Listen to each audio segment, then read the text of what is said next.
तो आज हम डिस्कस करें इलेक्ट्रिसिटी चैप्टर के फॉर्मूले। इसमें सबसे पहले फॉर्मूला आता है पोटेंशियल डिफरेंस का, जो कि होगा work done upon quantity of charge moved. It means V equal to W upon Q, जहाँ हम V से पोटेंशियल डिफरेंस को डिनोट करते हैं, W for work done and Q for quantity of charge.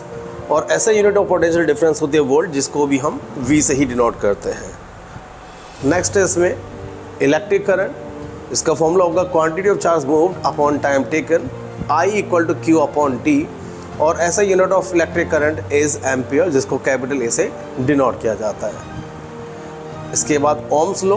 Ohms law at constant temperature electric current is directly proportional to potential difference, जिसको हम V equal to IR से represent कर सकते हैं। यहाँ पर जो R है वो रेजिस्टेंस ऑफ द कंडक्टर है, और ऐसा यूनिट ऑफ रेजिस्टेंस इज ओम, जिसको हम ये ओमेगा सिंबल, इस ओमेगा को भी हम ओम से ही डिनोट कर बोल देते हैं। ये रेजिस्टिविटी, जिसको रो से लिखा जाता है, इसको रेजिस्टिविटी के स्पेस को रेजिस्टेंस भी कहा जाता है। और इसके लिए फॉर्मूला होगा R into A upon L।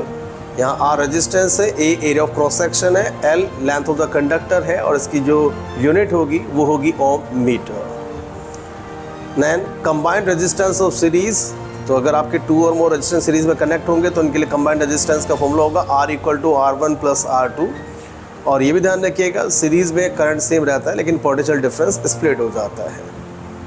Combined resistance is parallel.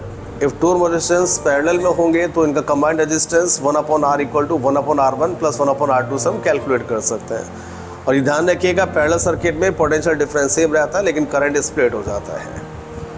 Electric power के लिए फॉर्मूला हम यूज़ करते हैं work done upon time taken, या electrical energy consumed upon time taken. तो P equal to W upon T या P equal to E upon T। यहाँ पे P का मतलब पावर से होगा, और इसकी इलेक्ट्रिक पावर की ऐसा यूनिट होते हैं वॉट, जिसको हम कैपिटल W से डिनोट करते हैं। अदर फॉर्मूले ऑफ इलेक्ट्रिक पावर की बात करें तो P equal to V into I, P equal to I square into R, P equal to V square upon R।